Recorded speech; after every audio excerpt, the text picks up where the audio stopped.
नमस्कार दोस्तों, stock market studies में फिर से एक बार आपको स्वागत है। तो आज यहाँ पे मैं बात करूंगा एक दिग्गज इंडिया के एक लार्जेस्ट ऑयल कंपनी के बारे में, oil and natural gas manufacturing and distribute company के बारे में, जिसका नाम है ओएनजीसी। आप पहले ही देख चुके हैं। तो इस कंपनी के बारे में आज बात करूंगा क्योंकि इस कंपनी ने आज के दिन देखा जाए तो टॉप लेवल में है, वो भी निफ्टी 50 के अंदर। तो निफ्टी 50 के अंदर एक इस शेयर के नाम बहुत जोर शोर से जाना जाता है। तो पहले बता दूं, ये एक गवर्नमेंट कंपनी है। मतलब एक एक गवर्नमेंट कंपनी है। तो इस गवर्नमेंट मतलब एक पीएससी कंपनी है। तो पब्लिक सेक्टर कंपनी। तो तो इस कंपनी के जो नाम आज बता रहा हूँ, तो इस कंपनी के ऊपर आज एक बहुत गुड न्यूज आया है, जिसके बेसिस से देखा जाए तो आज इस स्टॉक में जबरदस्त तेजी देखने को मिला।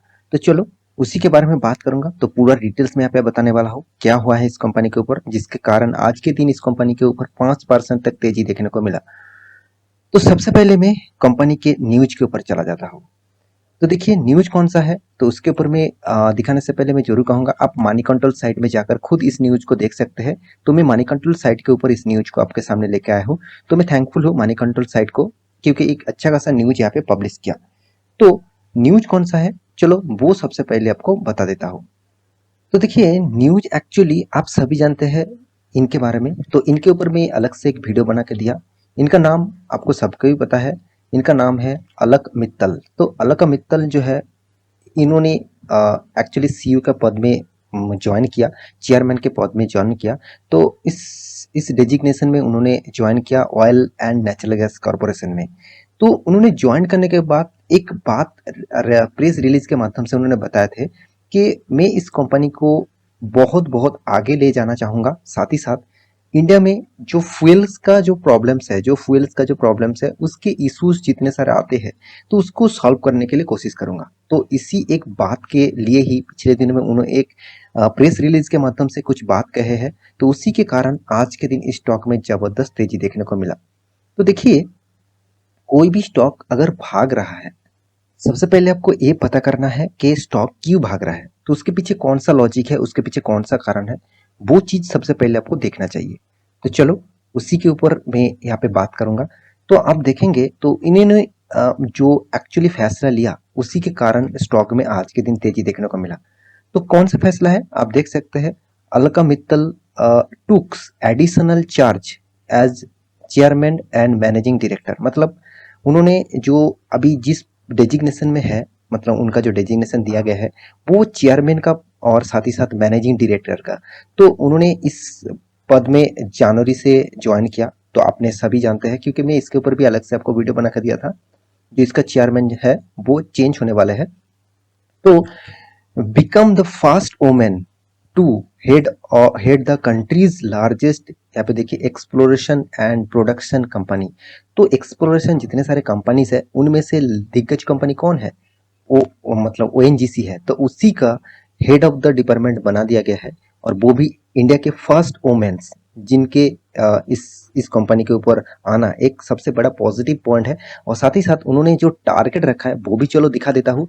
सी hit the ground running and identified collaboration for the exploration and production and trusted on technologies as key area to, यहाँ पे देखिए, steer and scale up to state owner energy companies as Indian surviving engineers, मतलब energy security. मतलब इसका मतलब उन्होंने जो बात कही है वो बात एक्चुअली बहुत बड़ा है। मतलब इस बात को मैं एक बात में ही समझ देता हूँ आपको, कि उन्होंने जो कहा है कि एक्चुअली जो जितने सारे ऑयल्स कंपनी है, जितने सारे ऑयल्स रिफाइनरी कंपनी है, तो उसको हमेशा अच्छा काम करना चाहिए, मतलब अच्छा खासा ग्रोइंग मूड में होना चाहिए।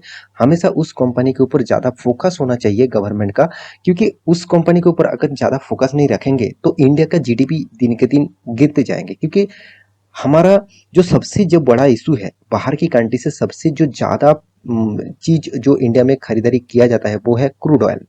तो क्रूड ऑयल का अगर प्राइस बढ़ जाता है तो उसका इम्पैक्ट, मतलब उसका रिप्लेसमेंट और उसके ऊपर काम ज़्यादातर करना चाहिए।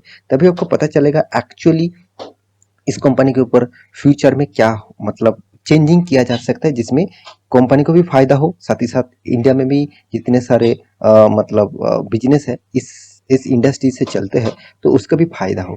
तो उसी के फायदे के लिए इस मतलब ग्राउंड लेवल पे उन्होंने एक बात कही है, मुझे जो सबसे अच्छा लगा, see hit the ground running and identified, मतलब आइडेंटिफाइड कोलाबोरेशन। मतलब उन्होंने सोचा है कि ग्राउंड लेवल तक मुझे इस तरीके से कंपनी के ऊपर ज्यादातर काम करना है। तो इसीलिए उन्होंने जब से इस कंपनी के ऊपर ज्वाइन किया, उन्होंने एक अच्छा खासा काम करने के लिए सोचा।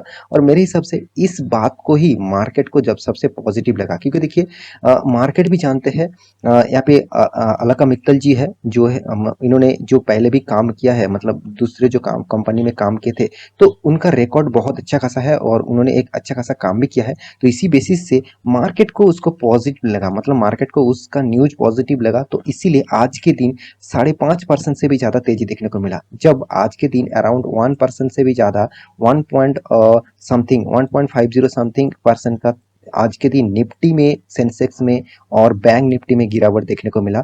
उसी पीरियड में आज के दिन ओएनजीसी जैसे कंपनी के ऊपर तेजी देखने को मिला। देखिए तेजी के पीछे लॉजिक में आपको बता दिया। आप फ्यूचर में गवर्नमेंट क्या करेंगे क्या नहीं करेंगे वो अलग बात है, वो तो सेकंड मतलब टॉपिक हो गया और सेकंड मैटर हो गया। तो मेरे हिसाब से आपको एक चीज समझना पड़ेगा, वो है मतलब गवर्नमेंट कंपनी के ऊपर आप निवेश कर रहे हैं तो आपको सोच समझ के करना पड़ेगा, क्योंकि गवर्नमेंट कभी भी कुछ भी डिसीजन लेते हैं।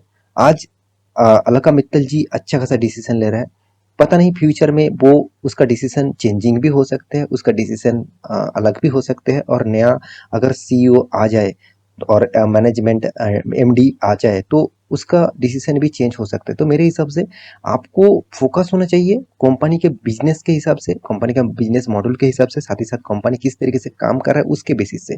तो देखिए कंपनी के बारे में बात करूं तो उससे पहले देखिए आज के दिन निफ्टी 50 में आज देखेंगे तो ज्यादातर आज डिक्लाइन थे और 7 कंपनी एडवांस में थे। और देखा जाए तो यहाँ पे ओएनजीसी जो है वो नंबर 1 पोजीशन में है। देखिए यहाँ पे 7 कंपनीज के नाम लिया, इसका मतलब वो चेंजिंग नहीं होगा, चेंज भी हो सकता है क्योंकि मार्केट के कुछ भी डेटा हमेशा चेंजिंग होते रहते हैं मार्केट करंट पीरियड में। तो यहाँ पे इस कंपनी के बारे में कुछ डेटा मैं आपको दिखाऊंगा। तो इंडिया के जितने सारे ऑयल एंड रिफाइनरी, मतलब ऑयल एंड नेचुरल गैस जो कंपनी मैन्युफैक्चरिंग करते हैं और डिस्ट्रीब्यूशन करते हैं, उसमें से इंडिया का नंबर 1 कंपनी है ओएनजीसी। और इस ओएनजीसी के बारे में ही आज इतना अच्छा खासा रिपोर्ट आया, जिसके कारण आज के दिन सबसे ज्यादा तेजी देखने को मिला। तो कंपनी कोई छोटा मोटा कंपनी है, 2 लाख करोड़ का मार्केट कैप है, 2 लाख करोड़ का। तो आप कहेंगे सर इतना शानदार कंपनी के होने के बाद, तो कंपनी की जो प्रॉफिट अर्निंग रेशियो भी इतना जबरदस्त होने के बाद कंपनी में प्रॉफिट रिटर्न मुझे क्यों नहीं मिल रहा है, क्योंकि कंपनी कंटिन्यू लॉस क्यों दे रहा है? उसके पीछे मैं लॉजिक आपको बहुत बार बता चुका हूँ। गवर्नमेंट कंपनी सबसे फास्ट पॉइंट है, फास्ट प्रायोरिटी है। सेकेंड पॉइंट है ऑयल एंड नेचुरल गैस, जितने सारे कंपनीज है, जितने सारे मैन्युफैक्चरिंग करते हैं, डिस्ट्रीब्यूट करते हैं, उस कंपनी में एक नेगेटिव पॉइंट क्या है, ग्लोबल मार्केट के साथ जुड़े हुए हैं। ग्लोबल मार्केट में अगर ऑयल का प्राइस बढ़ जाता है तो इस कंपनी का भी प्रॉब्लम्स इशू आते हैं, और अगर ऑयल का प्राइस घट जाता है तभी भी इस कंपनी के ऊपर प्रॉब्लम इशू आते हैं। कौन सा प्रॉब्लम, चलो मैं एक बार आपको एग्जांपल दे देता हूँ। तो मान के चलिए ग्लोबली मार्केट में ऑयल का प्राइस ग्रोथ हुआ, तो इस तरीके से कंपनी को प्रेशर क्या है, मार्केट में इसका सेल्स थोड़ा सा डाउन हो जाएगा, प्राइस तो बढ़ जाएगा मगर सेल्स बहुत डाउन हो जाएगा, तो इस ये भी एक प्रॉब्लम है। अगर ग्लोबली मार्केट में इसका प्राइस घट जाए तो इसका प्रॉब्लम कौन सा है, ये पहले से तो ग्लोबली मार्केट में ज्यादा प्राइस देके खरीद के रखे थे, अगर उसको कम दामों में बेचना पड़े तो कंपनी के ऊपर इम्पैक्ट आता है, तो ये भी एक नेगेटिव पॉइंट है। तो देखिए एक्चुअली देखा जाए तो इस तरीके से कंपनी मतलब यहाँ पे जो देखा जाए तो एक्सप्लोरेशन जो जितने सारे कंपनीज है, इस तरीके से कंपनी के ऊपर ये एक सबसे बड़ा नेगेटिव पॉइंट्स है। और दूसरी बात तो है गवर्नमेंट कंपनी। देखिए गवर्नमेंट का मेन मुद्दा है जितने सारे इस देश के जो लोग हैं उसको सर्विसेज देना, उसका कोई भी मकसद नहीं होते वो प्रॉफिट कमाते। तो इस तरीके से प्रॉफिट कमाने का मकसद नहीं होता। आप खुद ही देख लीजिए 115 से 116 रुपए का प्राइस ऑयल का प्राइस चला गया था पेट्रोल का, अभी कितना है 105 106 रुपया में किसी किसी जगह पे मिल रहा है। इसका मतलब 10 रुपया जो है ना वो किसने दिया, उसका भरपाई किसने किया, गवर्नमेंट ने किया। इसका मतलब गवर्नमेंट इसको हैंडल करते हैं, गवर्नमेंट ही इसको मतलब चेंजिंग करते हैं। मैं ये नहीं कहूंगा कि 110 रुपये 106 रुपया बहुत कम है, गवर्नमेंट ने बहुत कम किया, बहुत ज़्यादा है, क्योंकि इसका ऑयल का प्राइस अगर जीएसटी लेकर ऑयल का प्राइस बेचते थे, मतलब बेचते, तो अराउंड 50 रुपीज़ के अंदर आपको ऑयल का प्राइस देखने को मिलता। मेरे कैलकुलेशन के हिसाब से, मैं थोड़ा सा गलत भी जा सकता हूँ, तो फिर भी देखिए उससे डबल प्राइस में आपको खरीदारी करना पड़ रहा है, तो ये एक बहुत नेगेटिव पॉइंट है। तो मैं उसके बारे में बात नहीं करूंगा, मैं गवर्नमेंट के कोई खिलाफ नहीं हूँ, गवर्नमेंट जो डिसीजन लेते हैं वो ही चलता है। तो देखिए मैं यही कहूंगा, आप इस कंपनी के ऊपर निवेश करना चाहते हैं तो एक बार सोच लीजिए, क्योंकि इस कंपनी में आपको रिटर्न उतना खास नहीं मिलेगा, मतलब नेगेटिव में ही मिलेगा। एक चीज आपको मिलेगा वो है बोनस, आपको कंपनी कुछ कुछ टाइम में बोनस देते रहेंगे। डिविडेंड आपको हर साल 2 3 4 5 बार डिविडेंड मिलता रहेंगे। तो ये एक कुछ पॉइंट पॉजिटिव पॉइंट है और कुछ नेगेटिव पॉइंट है। तो अभी इस कंपनी के सारे डिटेल्स आपके सामने रख चुका हूँ। तो देखिए इसका चार्ट पैटर्न देखकर ही आपको लग जाएगा कि कंपनी का जो हालत है अभी बहुत दिनों तक एक साइड बेसिस पैटर्न में है। कंपनी ना भागे है ना गिरे है, तो कंपनी एक साइड बेसिस पैटर्न में ही चल रहा है। तो अभी इस कंपनी के ऊपर निवेश करना चाहते हैं तो एक बार स्टडी करना, उसके बाद निवेश करना। तो आशा करता हूँ सारा जानकारी आपको मिल चुका है। मेरी इस वीडियो आपको कैसा लगा जरूर कमेंट करना, और इसी तरीके से वीडियो पाने के लिए चैनल को सब्सक्राइब भी करना। मिलते हैं नेक्स्ट स्टॉक लेके, तब तक के लिए अच्छे से रहिए, अपने ख्याल रखिए, बाय बाय।